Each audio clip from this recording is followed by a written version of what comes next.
Hello friends, नमस्कार सभी को। मैं Narendra public health nursing officer Delhi सरकार में कार्यरत स्वागत करता हूं आपके अपने YouTube channel I centre of Narendra पर। तो आज हम आपके साथ बात करेंगे कि जो एग्ज़ाम होने वाला है 26-27 तारीख को एमसीडी पीएचएनओ का, उसमें और दिल्ली गवर्नमेंट में जो पीएचएनओ कार्यरत हैं उनमें क्या डिफरेंस रहता है, क्या मतलब सैलरी कब तक आती है, नेचर ऑफ वर्क क्या रहता है, प्रमोशनल अपॉर्चुनिटीज क्या रहती हैं। तो इन सब चीज़ों के बारे में डिस्कशन करेंगे और ये बहुत ज़्यादा क्यूरीज आ रही थी, तो मैंने एक कॉमन छोटा सा वीडियो हम बनाएंगे और इसमें डिस्कस करेंगे। एक जो पहले वीडियो बनाया था मैंने work profile of public health nursing officer, वो दिल्ली गवर्नमेंट के हिसाब से था जहां मैं काम करता हूं, और ये जो एग्ज़ाम है वो एमसीडी पीएचएनओ की है। तो कुछ लोगों को काफ़ी कन्फ्यूज़न थे, तो उन्हीं सब कन्फ्यूजनों के आधार पर एक कॉमन वीडियो बना रहे हैं, वो आप सबके कन्फ्यूजन थोड़े दूर करें और कुछ डिसीजन ले पाए। क्योंकि कुछ लोग बोल रहे थे कि सर एग्ज़ाम दें या नहीं दें, जो ऑलरेडी नर्सिंग ऑफिसर सेलेक्टेड हैं, और उनको ये भी कन्फ्यूजन था कि सर इसका एग्ज़ाम दें या नहीं दें, यदि ज़्यादा इश्यूज हैं तो फिर हम अवॉइड करते हैं इसको। पर मेरा ये मानना है कि एग्ज़ाम ज़रूर दीजिए, बाद में सिलेक्शन होने के बाद में आप विचार कर सकते हैं कि हम जाएं या नहीं जाएं।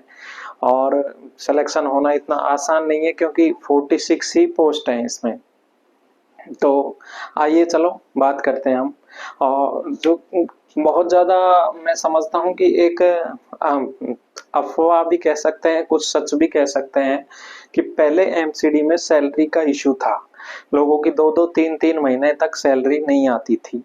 लेकिन आज जो मैंने डिस्कस किया है, जो एमसीडी में पीएचएनओ है मैडम, उनके साथ डिस्कस करके और उनसे बात करके ही मैं ये वीडियो बना रहा हूँ। ये जो भी बातें हैं वो उनसे डिस्कस करके ही मुझे जानकारी मिली है। तो सैलरी का मैडम बोल रही थी कि जो पहले एक्चुअली 3 वो है एमसीडी के, 3 जोन है एक तरीके से, साउथ, नॉर्थ और ईस्ट, इस तरह से। और पहले नॉर्थ जोन में जो था उसमें इशू रहता था सैलरी का, लेकिन अब वो बोल रहे हैं कि एवरी मंथ जैसे 4 to 5th तक या 10 to 12 तक एवरी मंथ सैलरी आ जाती है। ऐसा नहीं है कि 2 से 3 महीने लग गए सैलरी नहीं आई। और हम सब जानते हैं कि गवर्नमेंट का जो पैसा है वो कहीं नहीं जाता, डिले जरूर हो सकता है थोड़ा सा, लेकिन वो आता जरूर है। तो 4 to 5th या 10 to 12th मुझे लगता है कि उसी हिसाब से मंथ का कैलकुलेशन किया जा सकता है। 4 to 5th तो कोई बहुत ज्यादा डिले नहीं है। और हमारी जो सैलरी आती है वो last day of every month आ जाती है, उसमें ऐसा कोई इश्यू नहीं है, कोई भी थोड़ा बहुत भी इश्यू नहीं है। दूसरी चीज मैडम ने बताया था कि हाँ कुछ अलाउंसेस जैसे हमें मिलते हैं, जैसे चाइल्ड की जो फीस होती है, ट्यूशन फीस, उनका कुछ मेडिकल जो क्लेम्स होते हैं उनका, उनमें थोड़ा सा डिले रहता है। और मेडिकल में तो दिल्ली गवर्नमेंट में भी डिले होता है, जो मेडिकल रीइंबर्समेंट होता है मेडिकल बिल्स का, उसमें तो इसमें भी 2-4 महीने लगते हैं क्लियर होने में। और ये हालांकि जो ट्यूशन फीस वगैरह है उनमें ज्यादा नहीं लगता, लेकिन उसमें लगता है। तो ये तो हुई सैलरी एंड पक्ष की जो वो सैलरी, और जो हमारे जो हमें जो बेनिफिट्स मिलते हैं, फीस अलाउंसेस, मेडिकल रिम्बर्समेंट, उनके बारे में बात। नेक्स्ट हम बात करते हैं प्लेस ऑफ पोस्टिंग की। जो एमसीडी का जो पीएचएनओ होता है उसकी कहाँ प्लेस ऑफ पोस्टिंग की जा सकती है, तो मैडम ने बताया कि मुझे एमसीडब्ल्यू सेंटर्स और स्कूल्स में उनकी पोस्टिंग रहती है, और उनकी डिस्ट्रिक्ट में या स्टेट में पोस्टिंग नहीं रहती। हालांकि कुछ उनके डॉक्टर्स अनऑफिशियली पीएचएनओ को साथ में रखते हैं जो डिस्ट्रिक्ट लेवल पे, लेकिन ऑफिशियली उनकी जो पोस्टिंग होती है वो एमसीडब्ल्यू सेंटर और स्कूल्स में ही होती है। उनका हम नेचर ऑफ वर्क भी देखेंगे कि नेचर ऑफ वर्क क्या रहता है, लेकिन मैडम बता रही थी कि पोस्टिंग यहीं पर रहती है। दिल्ली गवर्नमेंट का मैंने काफी डिटेल में डिस्कशन किया था कि डिस्पेंसरी में रख सकते हैं, डिस्ट्रिक्ट में रख सकते हैं, स्टेट में रख सकते हैं, वो डिपेंड करता है आपके जो डिपार्टमेंट है उस पर। उसमें मैंने वो अलग से वीडियो बनाई हुई है और उसका कोई ज़्यादा मतलब नहीं है, क्योंकि अभी जो एग्ज़ाम है वो एमसीडी का, पीएचएनओज़ का है, तो हम उसी के बारे में ज़्यादा डिस्कशन करेंगे। नेचर ऑफ वर्क ज़्यादा मॉनिटरिंग और सुपरविजन का ही रहता है। मैडम बता रही थी कि फील्ड में जो आशा एएनएम जाती हैं, उनका जो मॉनिटरिंग और सुपरविजन का काम ही रहता है बेसिकली। लेकिन यदि जैसे एमसीडब्ल्यू सेंटर लाइक एज डिस्पेंसरी मानो आप, तो यदि कोई एमओआईसी जैसे मेडिकल ऑफिसर इंचार्ज एमसीडब्ल्यू सेंटर पे नहीं आया है, तो मैडम बता रही थी कि पीएचएनओ वो पेशेंट भी देखता है और भी जो इंचार्ज के काम होते हैं वो भी देखता है। यदि इंचार्ज 10-15 दिन की लीव पर चला गया तो वो जो इंचार्ज का काम पीएचएनओ ही संभालता है। तो ये काम रहता है बेसिकली। और स्कूलों में विजिट करने, इसमें भी मैंने बताया नहीं था, इसमें भी 2 पार्ट और हैं जो दिल्ली गवर्नमेंट है। एक तो एसएचएस है, स्कूल हेल्थ स्कीम, और एक मोबाइल हेल्थ स्कीम।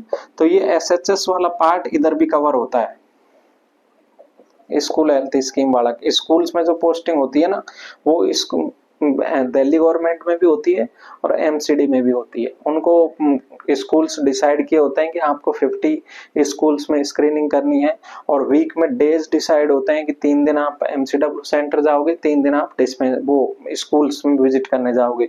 स्कूल्स में जो बच्चों का जैसे हाइट वेट हो गया, बीएमआई हो गया, जो जनरल रूटीन चेकअप होता है, उसमें एक एनओ भी रहता है। हाँ, जो दिल्ली गवर्नमेंट है उसके बारे में एक नर्सिंग ऑर्डरली रहता है, वो आपको असिस्ट करता है। पहले फार्मासिस्ट भी रहता था, जो यदि कोई मेडिसिन हो तो वो दे सकता है, लेकिन अब वो फार्मासिस्ट शायद उस टीम से हटा दिया गया है। तो ये कुछ स्कूल डिसाइड होते हैं और वहां जाके उनको वो हेल्थ चेकअप करना होता है, ठीक है। और जो नेचर ऑफ वर्क है वो सुपरविजन मॉनिटरिंग का ही है, इसमें भी सुपरविजन मॉनिटरिंग का ही है। इसके बारे में डिटेल में डिस्कस कर चुके हैं, वो यहाँ पे कोई ज्यादा बेनिफिशियल नहीं है उस डिस्कशन का, क्योंकि इसके बारे में हम बात करेंगे। प्रमोशन और grade pay same as Delhi government ही है। At the time of joining आपको 4800 ग्रेड पे के हिसाब से ही सैलरी मिलेगी।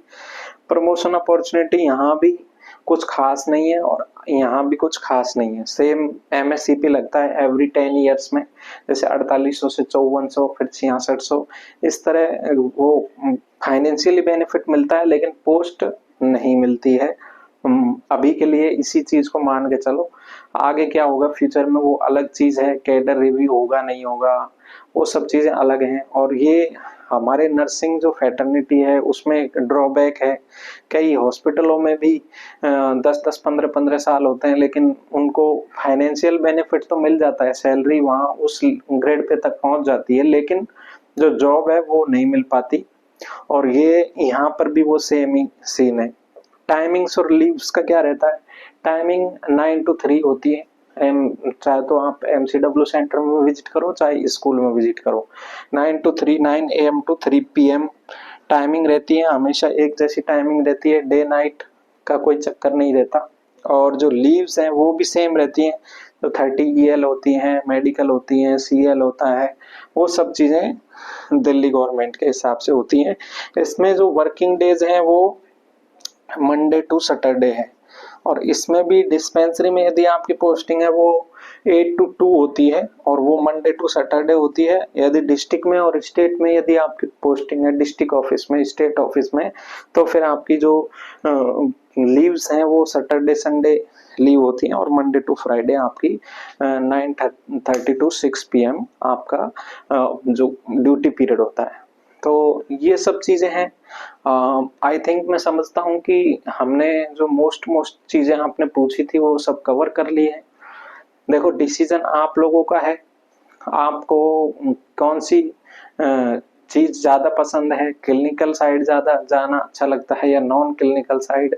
आपको ये सब चीजें आपकी पर्सनल चॉइस, इज योर्स, आपकी पर्सनल चॉइस है, आप लोगों को डिसाइड करना है। हाँ, मेरा काम ये है कि आपको इंफॉर्मेशन आपको प्रोवाइड करवाऊं और डिसीजन आपका रहेगा। लेकिन मेरा अगर पर्सनल ओपिनियन चाहो तो यही है कि आपको एग्जाम देनी चाहिए, सभी चीजों को ध्यान में रखते हुए, और बाद में आप डिसाइड कर सकते हैं यदि सिलेक्शन होता है तो।